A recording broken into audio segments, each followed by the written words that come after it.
Brincando com Ivan Cruz. Mostraremos a seguir um pouco da história de Ivan Cruz, sua estela, onde ele mostra brincadeiras de criança.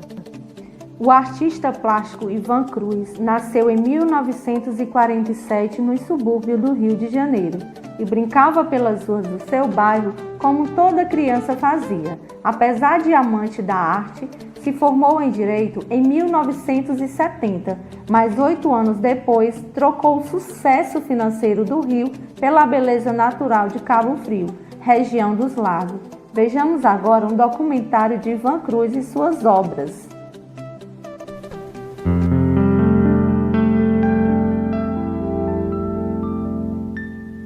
Nos anos 90 eu pintava uma série absolutamente abstrata. E eu, como vivo procurando sempre o novo, repentinamente me vi diante de um primeiro quadro que eu denominei Brincadeiras de Criança, que eram crianças brincando numa praça. E daí não parei mais de brincar, e brincar com as brincadeiras que eu brinquei através dos meus trabalhos. E eu sempre falo o seguinte: eu só pinto as brincadeiras que eu brinquei. Eu não pinto brincadeira que eu não haja brincado. E eu tenho razão para isso. Eu não passaria a emoção que eu passo nos meus quadros, quando pinto um pulando carniça. Eu sei todos os movimentos de como é um pular carniça, como é um andar de patinete, qual é o movimento do soltar pipa, do rodar peão, do aparar um peão. Então, nesse momento, eu tenho que passar isso para os quadros. Se eu pintar uma brincadeira que eu não haja brincado, qual é a emoção que eu vou passar para ali, para aquele quadro ou para a escultura? A preocupação com a forma, nenhuma. A minha preocupação é com o movimento. Eu aprendi, inclusive, na própria prática do meu trabalho, que você, ou a pessoa humana, tem a tendência de fechar a forma. Você vê a feição. Por várias vezes eu tive pessoas que me falaram: essa criança está sorrindo. Mas ela estava vendo a criança sorrindo. Então o processo de criação se dá assim. Numa ambientação, obviamente, naquele lugar aqui, que aqui é meu ateliê, aqui é meu espaço. E eu preciso desse espaço com esse espírito de criança também, Quando eu começo a racionalizar muita coisa, eu paro. Nós adultos, nós pais, nós avós, que o meu neto quando vem aqui, eu não dou um videogame para ele, eu dou um peão para a gente brincar, eu dou uma bola de gude para a gente brincar, eu brinco de peteca, eu brinco de soltar pipa, é por aí. Esse é o caminho que eu ensino para ele.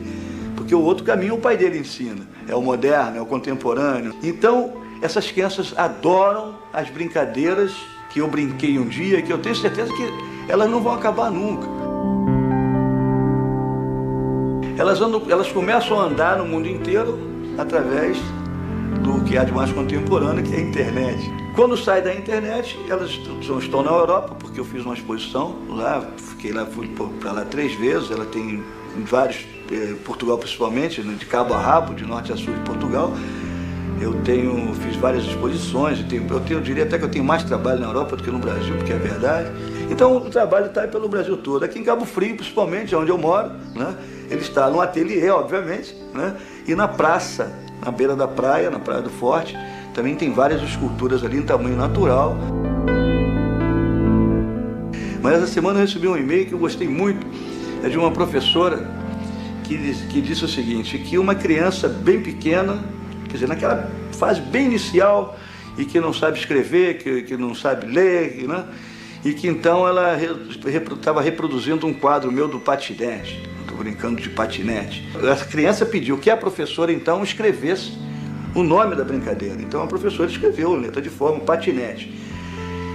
E a surpresa da professora foi o seguinte: que essa criança nunca tinha escrito nada. E quando ela vira para o lado, quando ela volta, a criança tinha copiado a palavra patinete. Então ela teceu elogios para o trabalho e pelo poder que o trabalho exerceu sobre aquela criança, a ponto dela escrever uma palavra que não estava na fase dela fazer aquilo, que aquilo me emocionou. Inclusive eu achei, é a primeira vez que eu vejo esse tipo de informação para mim, que eu até então não tinha recebido esse tipo de e-mail. Das exposições que eu faço, habitualmente, a maioria dos frequentadores são crianças escolares e os professores, os pedagogos. Quando eles retornam com as crianças para as salas de aula, eles estão estudando português, matemática, física, química, biologia, todas as matérias através das brincadeiras. Eu posso estudar todas as ciências através das brincadeiras. Todas as ciências. Isso eu vi na prática. Pulando a amarelinha, você estuda matemática. É a educação física, física do corpo, a necessidade que você tem de brincar. Brincar hoje é uma necessidade. As crianças são iguais no mundo inteiro, são crianças, pô. As crianças que na época das cavernas, se tivesse uma peteca, nós íamos brincar da mesma forma que eu brinco hoje com as crianças de hoje. Retratava em suas telas peões, crianças pulando corda, jogando bola de gude, pulando amarelinha, soltando pipa, pulando carniça e entre outras. Além disso, costuma reunir em suas exposições não só os quadros, mas os brinquedos retratados, oficinas de brincadeiras e confecção de brinquedos, contadores de história, além de uma ambientação com músicas da época, como as cantigas de roda. Ivan Cruz pintou cerca de 250 quadros, retratando mais de 100 brincadeiras distintas, e chamou essa série de Brincadeiras de Criança. O artista baseia seu trabalho na frase que criou, e que hoje é muito usada por ele. A criança que não brinca não é feliz. Ao adulto que, quando criança, não brincou, falta-lhe um pedaço no coração. Vejamos agora alguns quadros de Ivan Cruz.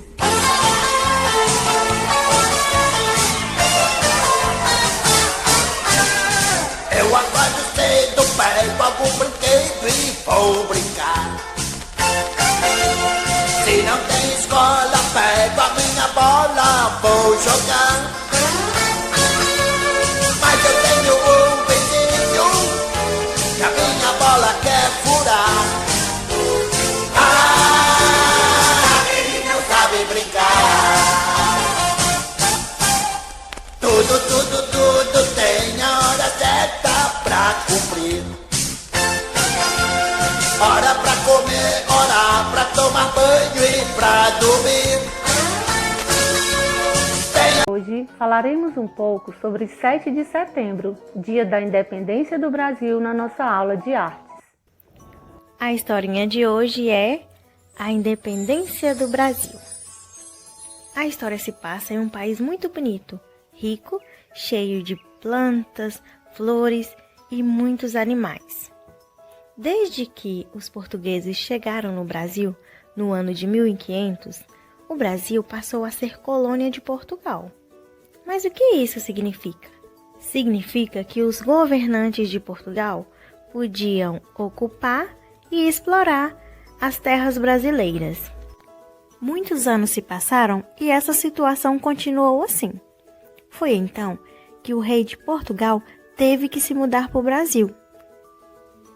Ele pegou o navio, colocou toda a sua família e veio para o Brasil. Morou aqui por alguns anos, mas ele teve que voltar. Quando ele voltou lá para Portugal, ele deixou aqui no Brasil o seu filho para governar o Brasil. E o nome dele era Dom Pedro I. Esse príncipe gostava muito do Brasil e as pessoas do Brasil também gostavam dele, porque ele era diferente do seu pai. Portugal passou a ter conflitos com os governantes aqui do Brasil, porque ele queria que o Brasil dependesse para sempre dele. Porém, Dom Pedro I não achava isso certo. Então, ele começou uma luta para mudar isso. E no dia 7 de setembro, ele foi até a beira de um rio chamado Rio Ipiranga, levantou a sua espada e gritou: independência ou morte. Desse dia em diante, o Brasil passou a ser livre. É por isso que todo dia 7 de setembro nós comemoramos a independência do Brasil. Vejamos agora algumas curiosidades sobre a nossa bandeira. Mas para que servem as bandeiras? Elas são símbolos que representam nações, estados, municípios e até entidades. Não sei se vocês já repararam, mas cada bandeira tem uma característica diferente uma da outra. Mas por que a bandeira do Brasil tem essas cores? Vamos saber o porquê? A cor verde significa as matas do nosso Brasil. Já o amarelo são as riquezas minerais, por exemplo, o ouro. O azul representa o céu. O branco traz a paz para a nossa bandeira. Temos também escrito no meio da bandeira uma frase: ordem e progresso. E as estrelas? As estrelas, a que está em cima da frase, significa o Distrito Federal. E logo abaixo temos as 26, que são os estados. Ao todo formam 27 estrelas. E assim é a bandeira do nosso Brasil. Olá, turminha! Vocês conhecem o Tangram? O Tangram é como se fosse um quebra-cabeça, mas não aquele quebra-cabeça que estamos acostumados a montar. É um quebra-cabeça com forma geométrica. É um quadrado formado por 7 peças. Podemos criar as mais diversas figuras: animais, plantas, objetos. Esse quebra-cabeça, o Tangram, ele nasceu na China há muito tempo atrás. Dizem que ele apareceu com um jovem rapaz que estava se despedindo de seu mestre para sair pelo mundo viajando por aí. Então, como ele ia embora, o mestre resolveu dar uma peça de argila em formato de um quadrado. O rapaz achou estranho e perguntou: mas para que vou querer esse quadrado? No momento que ele perguntou, se descuidou e a peça quadrada caiu no chão. Para sua surpresa, a peça havia se despedaçado em 7 partes. Então o mestre disse a ele: agora você poderá, com essas 7 peças, construir figuras e ilustrar o que você viu durante toda a viagem. Dizem por aí que esse rapaz conta suas viagens e suas aventuras através do Tangram, formando várias figuras e impressionando a todos com sua criatividade. Vocês já montaram um Tangram na escola? Estão preparados para fazer o nosso próprio Tangram? Vamos criar um Tangram sem imprimir. Vamos fazer nosso próprio Tangram e formar diversas figuras diferentes uma da outra. Conto com todos vocês.